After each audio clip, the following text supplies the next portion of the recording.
Hey guys, it's AC here with a video.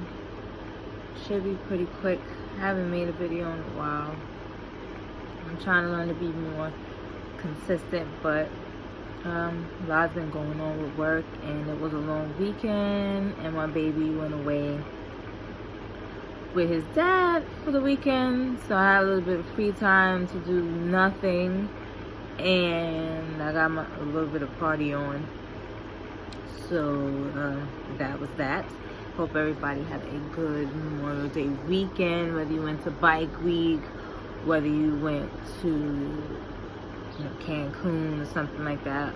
Hope you had a good time. Hope you came back refreshed and ready to go. Well, it's Wednesday. Usually on Wednesdays, I ask everyone to pick a topic for me to speak about, but today I wanted to talk about therapy. In my first video, I talked about how I was looking to go to therapy and get some stuff worked out, and I had my first consultation yesterday with a lady named Sade. She's a sister, and it was weird. Therapy was weird, usually because when you're in the room with someone and you're talking, it's usually like a mutual thing. I tell you something, then you tell me something that happened that relates to you. It's kind of like a back and forth. And therapy was weird because I talked, she asked questions, but it was kind of like I just talked and talked. Oof, no, my hair is doing. But anyway, she kind of just talked and talked and talked and talked, and she asked me questions here and there, and it was just weird to talk so much. The first thing she asked me why I was there, and I told her how I have been feeling unmotivated lately, kind of caged in. Sometimes I've been waking up feeling really anxious, sometimes for no reason, and a lot of things are starting to resurface. I'm starting to think about a lot of past decisions, a lot of losses, and it's somehow manifesting itself. And when I spoke to my sister, I think I touched on this in my first video too, I spoke to my sister about a dream I had, and she was pretty much saying that I've been surviving and it's time to start thriving. And I feel like I've been putting out fires consistently for years, and having moments to be able to enjoy stuff, but not really fully being able to be in the moment because I'm always concerned about something. So I started talking about the loss of my mom and how the loss of my mom affected me, and how I don't feel like I really had time to grieve. I kind of put my grieving on hold for my sister and my dad, and then about 2 months later I found out I was having a baby, and so now I was more focused on being a mom, and I never really just had that time to process her death. So we spoke about that. I talked about my husband's passing and kind of the guilt I felt around that, because long story short, he ended up having to be on life support, and he was brain dead, and I had to be the one to tell them to turn the machine off. And that's a very hard decision, because even though they're telling you that the machine is keeping that person alive, you still feel responsible. And as someone who grew up going to church and believing in God and believing in miracles, I feel like, was my faith being tested and I failed?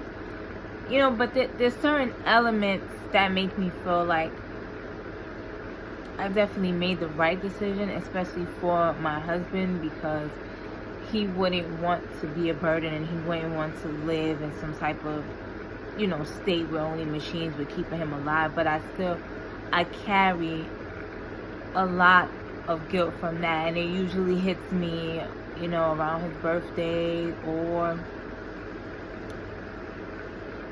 the anniversary of his passing. It's interesting because our wedding anniversary was on Sunday, and I just kind of replayed that, because our plan was we went to Justice Peace. We were planning a wedding. In the midst of planning the wedding, we decided we were going to go to Justice Peace, and we told our wedding party, and we asked my dad to be witness, and we went to City Hall. And what was supposed to happen was the following year, when we had the wedding, we were supposed to tell everybody, hey, surprise, we've been married for a year. And that's how that was supposed to go. And I always think about how it was him, my father, and myself at the courthouse, and how now the two of them are gone. So it is a very emotional type of thing, and like I said, filled with guilt. You start thinking about the what ifs and how things could have been, and all this stuff. And then I didn't really talk about my father's passing too much, because I spent a long time kind of explaining the steps of my mom passing, and how after she passed, how I moved away, and how I was miserable, and then how I moved back, my whole transition coming back to New York. So after I was talking to her, she was saying, you've experienced significant loss, and she said, we'll try to talk about some things I can do to cope when I'm feeling a certain way. And again, it was so odd, because I don't ever feel like I'm in a space where it's all about me. Being a mom is hardly ever about you. When I'm taking my son to basketball games, it's not about me. And for once, it was just being in a space that it was whatever you want to talk about, whatever you don't want to talk about.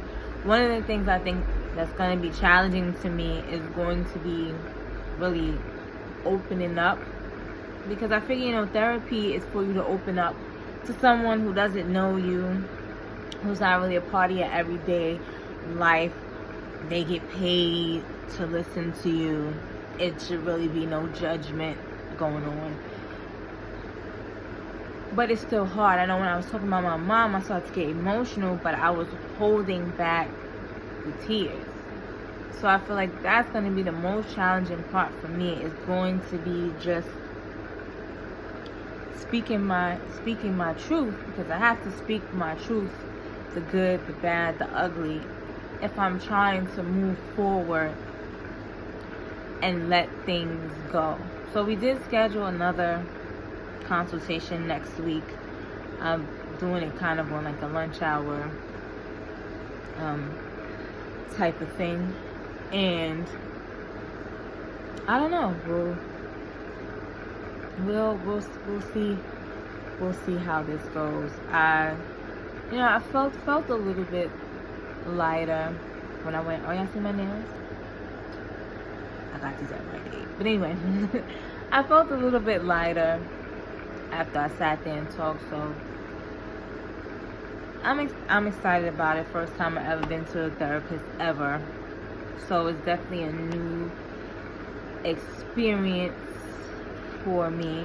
So if you've been thinking about going to therapy, I would say look into it. See if your insurance covers it. Mine does. Of course, I have to pay a copay. Because I feel like we all have a lot of things that we feel like we're handling, but we're kind of putting band-aids over it. And that's what I've come to realize, that I've dealt with different parts of my life trying to kind of cover up the wounds, instead of acknowledging that they are there, acknowledging the sadness, acknowledging the disappointment with people, with myself, and things like that, so that I can move forward. Because I'm a person that can honestly say that I'm hindered by thinking of the past and thinking of mistakes and worrying about people judging me based on those mistakes, and sometimes feeling like, how do I get out of this situation that I know I caused? See, I'm good at accountability and saying, you know what, you did this, you didn't do this, and now these are the consequences. But I've always been bad at chipping away things little. I'm a big picture type of person. Although I can analyze things, sometimes I get afraid of the big picture instead of realizing, well, first take this step, and then take this step, and then that step. And the more steps you take, the closer you get to the bigger picture. And that's always something that I've struggled with, and I'm trying to learn how to do. So again, I'm super excited because I'm on the road to the big 4-0, and I just want to feel a sense of peace. I know life will not be perfect. I know that obstacles will not stop, but I just want to get past all of these things, I guess, for the past. I mean, my mom has almost been gone 13 years. She died in 06, and it's 2019. She's been gone for a while. But more so, I would say, since my husband died, it's been kind of a weird road with me with a lot of stuff. So that was my little experience with therapy. Like I said, I'm gonna try to be more consistent with my videos as I get my head wrapped around what I'm gonna do. I'm still trying to convince the little one to get on video with me. So, that's him calling me right now. So, you guys enjoy your night. Hope if you're in the tri-state area, you got home safe, because the rain has been crazy. And see you soon.